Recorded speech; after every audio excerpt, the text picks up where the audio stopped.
This is Face the State. We're still at the Farm Show, and it's the show for Sunday, January 18th. A lot to get to. We are talking about farm preservation for sure, but also how Republicans are trying to preserve their seats in Harrisburg with some high-profile lawmakers leaving.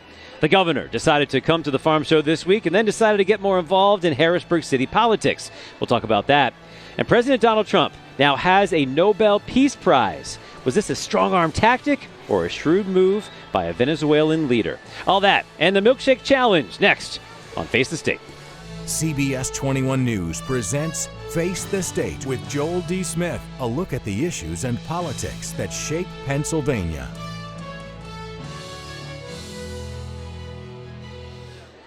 Welcome to Face the State at the Farm Show. We are ready with the cheese cubes in front of us, all of the milkshakes, and a guy who has been seeing his fair share of this and his fair share of votes, but not for much longer. Good to see you, Brian Cutler. How you doing? Very good. Thank you very much for having me today. And at any point, if you feel like eating or drinking or avoiding a question that way, feel free to just grab and sip and say, I couldn't hear you, I guess. That's how it goes.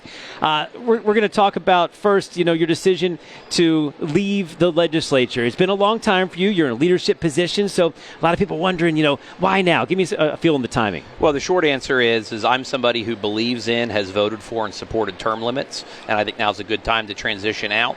The practical reason is, previously serving as leader and then speaker and then back as leader, I've been able to mentor individuals into those roles, and, I'm sure that they'll do quite fine once I move on.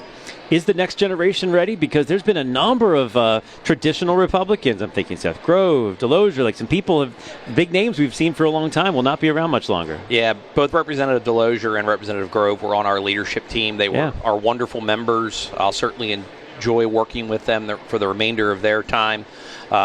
Excited for their new opportunities, whatever they might be.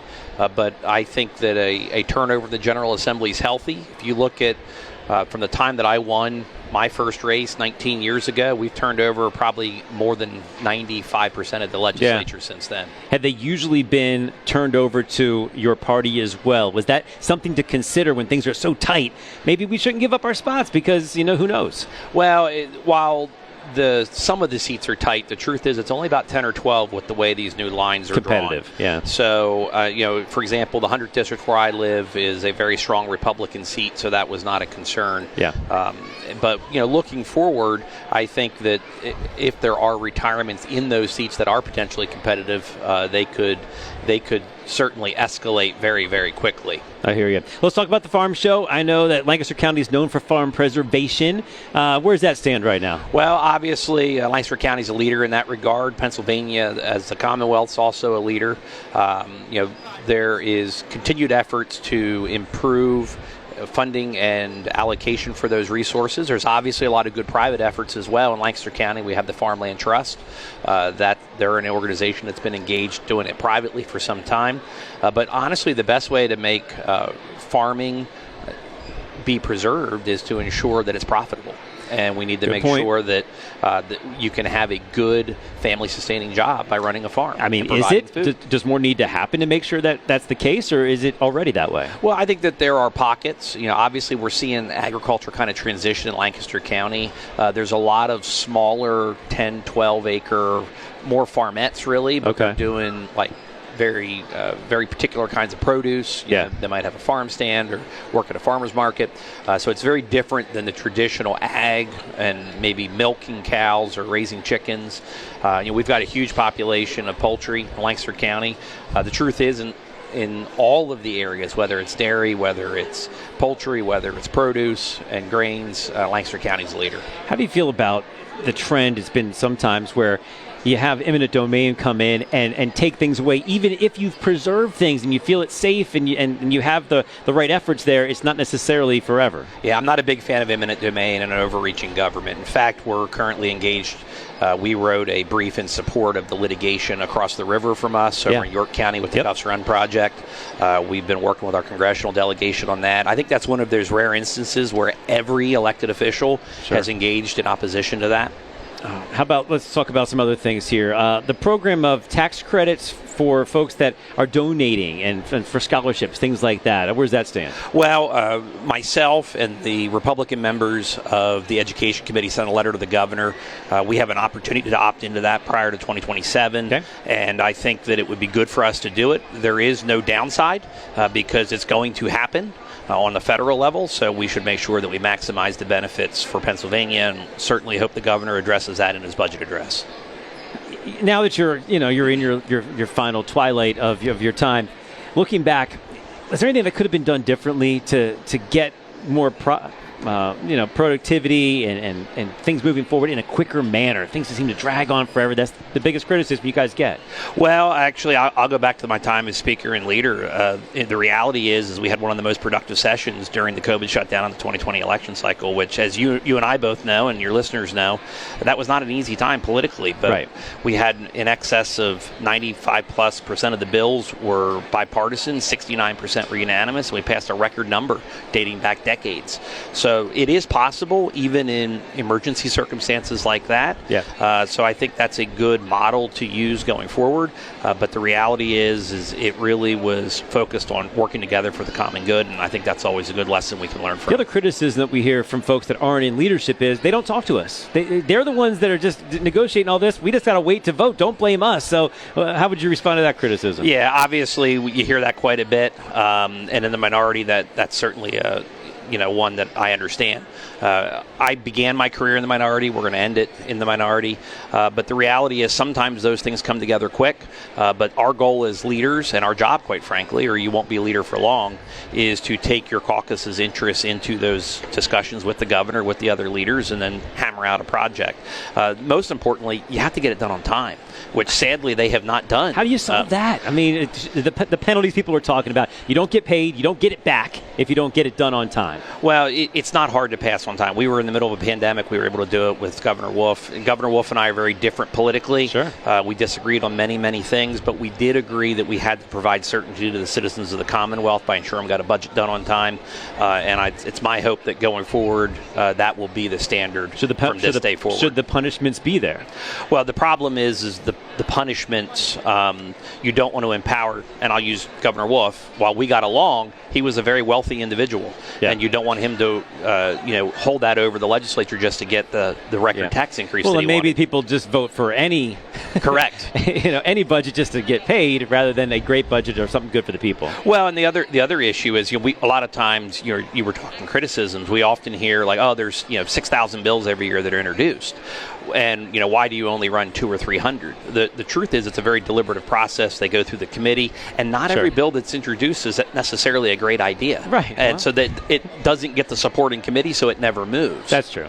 So the stats maybe are a little skewed at that point. Okay, so give us one thing. You got 30 seconds left. One thing you're looking forward to doing that you'll have more time to do. Well, obviously for me, it'll be spending more time with my family. Yep. Our kids are a lot older. They were very young when I started office. They're now be 18, 20, and 22. There you go. Looking forward to that. A lot of neat adventures going forward, and looking forward to returning to life as a regular citizen once again. There you go. All right. Well, thanks for your time. We appreciate it. Thank you very much. All right. See you. Hey, guys, we're not done yet. When we return to the farm show, how about instead of bringing farming to people, we bring more people out to the farm area? So there's a bill now to try to help that happen. We're talking about that coming up.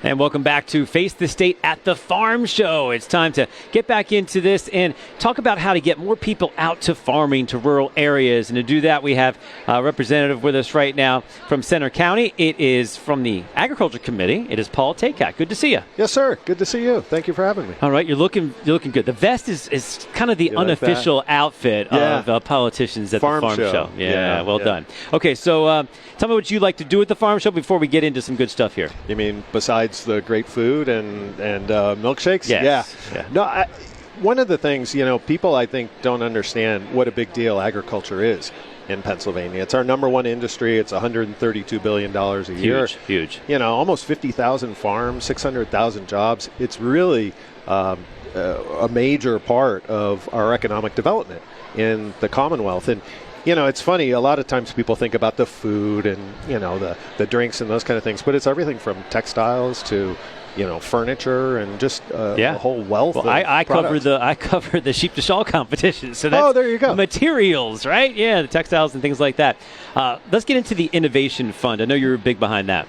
Yeah, last year worked with the Shapiro administration and my colleagues in the General Assembly, and we passed the first of its kind in the nation Agricultural Innovation Fund. And it was a $10 million fund that we established last year, and we had almost $68 million in applicants for this.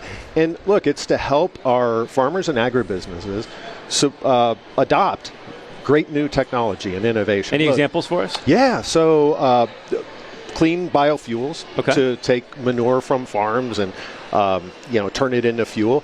We've got robotics, we've got AI.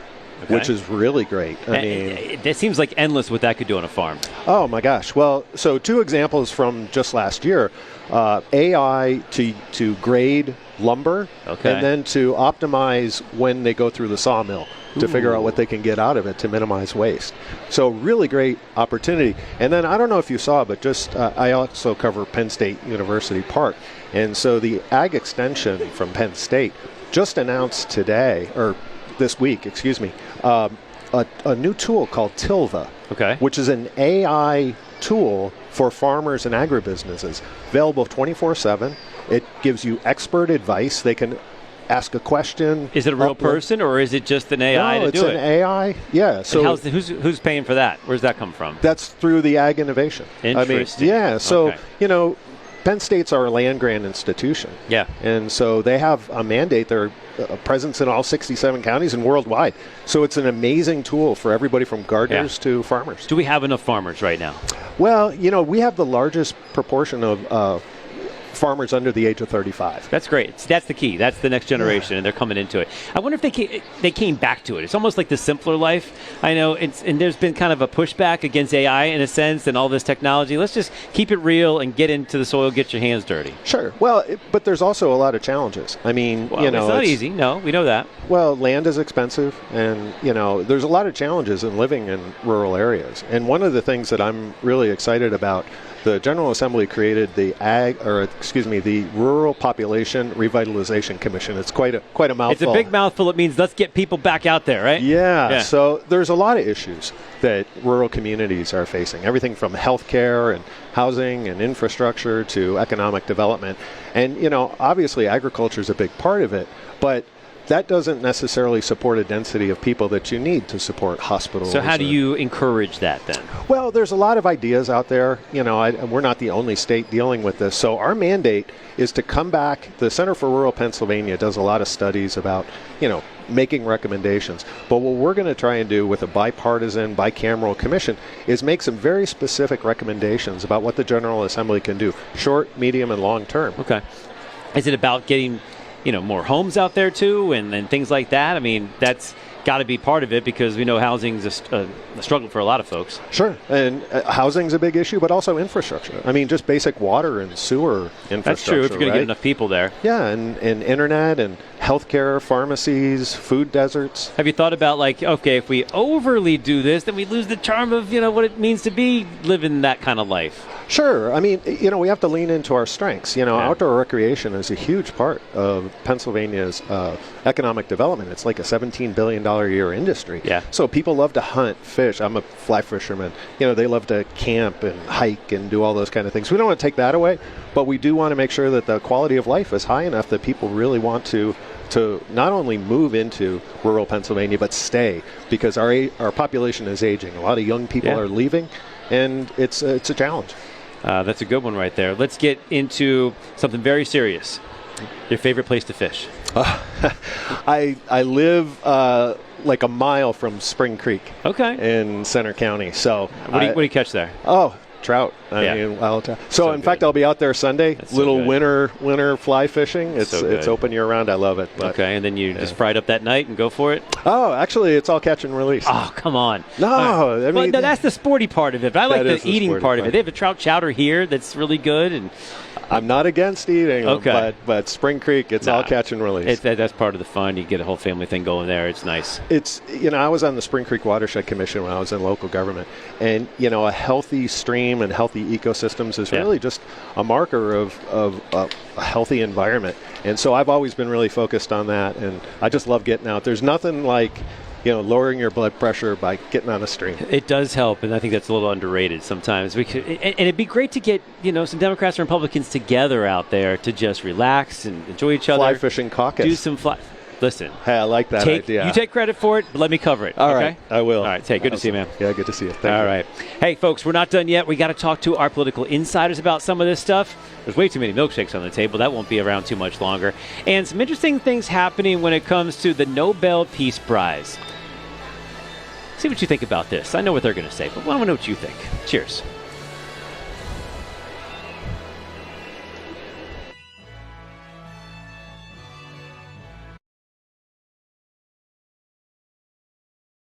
All right, guys, it is time for the Farm Show. It is time to get ready for some milkshakes, and it is time for these folks to not just consume, but give us their wealth of knowledge. Very good. That will take long. Yes, it's our political insider, just Charlie Giroux. It is Tony Laporte right here. But let's start with this. It looks like Governor Shapiro, he was here, but he's getting involved with Harrisburg politics as well. We know they've had some issues. The city council, the mayor, there's been lawsuits. He says he wants to get involved in this. He already had one meeting. He's going to have some more. What do you think about him inserting himself into this situation? I'm glad to see it, actually. We need it. And I've seen this in the past where we need a strong leader come in and sometimes get involved in local issues. I think Harrisburg is certainly one of them that needs it desperately. Tony, what do you think? Well, I think it may be a good idea, but I've got two specific suggestions for the governor if he's going to get Okay, Governor, pay attention. One, call the state workers back to work, because the devastation that's been caused to State Street and other parts of downtown Harrisburg because the state workers are not there to support the local restaurants, etc., has been enormous. And two, get the state to give more money in lieu of taxes. The tax-exempt properties in Harrisburg are a much bigger problem than the little dust-up between city council and the mayor. Is that doable, those two things, though? So I think it's certainly possible, yes. And it's just going to take a little while. But I don't think either one of those are crazy. Okay. You're not crazy yet. That's damning with high praise, isn't it? There's still time for him to be crazy. We will find out. It's early. All right. So listen, speaking of Governor Shapiro now, the U.S. Attorney's Office reportedly opening an investigation into the agencies connected to the Greenberg case. Okay, Ellen Greenberg. And was it a suicide? Was it a homicide? It's gone back and forth over the years. Well, now the Pennsylvania Attorney General's office at the time was Governor Shapiro's office. And so it's being investigated. What happened during that time period? What's really going on here in your eyes? This is a huge problem for Josh Shapiro. And the Greenberg family deserves closure and they deserve justice. It is very, very difficult to commit suicide with 20 or more stab wounds, including ones on your back and including ones post-mortem. Even the coroner has changed his tune on this. It's time for Josh Shapiro to step up, admit his mistakes, and get this thing properly disposed of. This is from 2011, I believe. It's a long time ago, but it still has never really gone away. It's still around, unfortunately. I do feel for this family.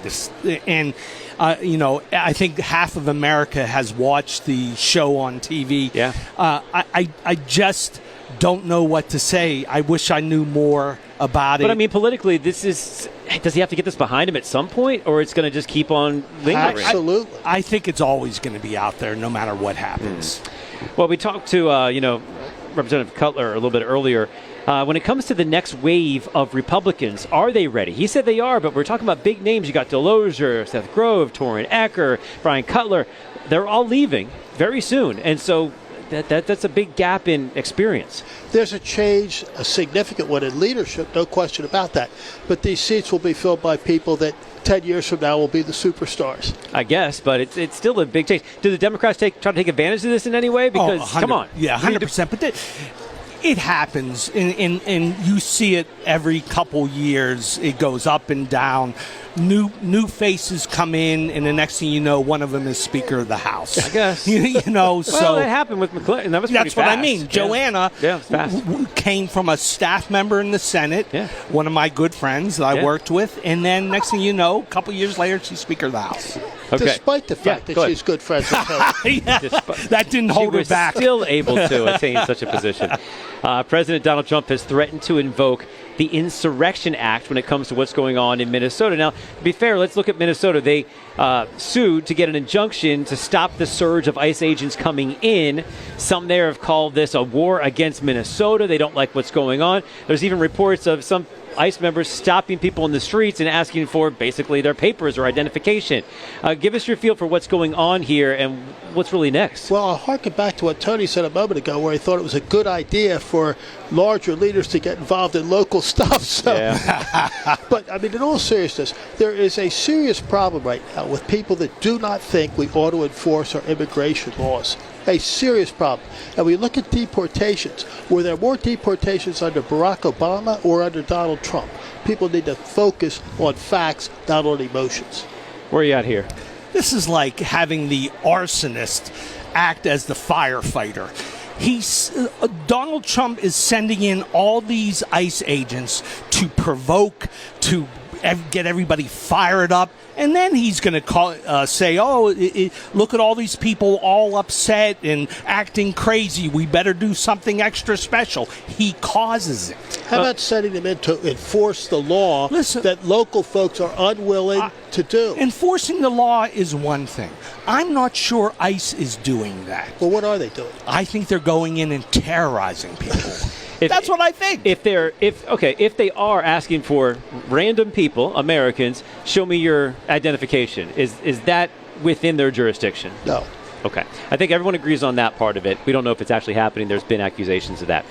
Finally here, we have the Venezuelan opposition leader, Maria Corina Machado, presenting Donald Trump with her Nobel Peace Prize. It's the one that he wanted, I guess. Now look at that. He actually has it. What happened here? Is this a good move for her to do? A brilliant move on her part, because she has been the loyal opposition to the Maduro regime. She should, and her colleagues should be, the next leaders of Venezuela, because to simply replace Maduro with another thug doesn't work. She has earned the right to do that. Gonzalez, her chief ally, should be the next president, would be if there's an election. Was it a good move for her? Shrewd or what? For her? Yeah. Yes. Okay. Okay, for her, yes. I also think it's kind of bizarre, but for her, yes. A noble move to give the Nobel Peace Prize? Does she get another one now because she just did that? Come on, I'm going to give Charlie a prize so he'll love me. You know what I mean? Seriously. It might not make me love you. Come on. Wow. Yeah, I mean, the politics here is very interesting when it comes to that, because he really wasn't eligible for it the year that she won, because he had just got into office. His year would be the next year. But people said, like, is this? It shows that it's just an award, and she's looking for her people, I think, and for maybe her position as well. She really is. She has been an excellent opposition leader, has done everything right, has stood up for human dignity, human rights, and she deserves the right to hold the leadership of that country. Yeah, we'll see if that one of the next. richest in the world. We'll see if that happens next. All right, folks, we're not quite done yet. When we come back, one more word from the phone. I meant one more sip from the farm show. We'll see you in a second.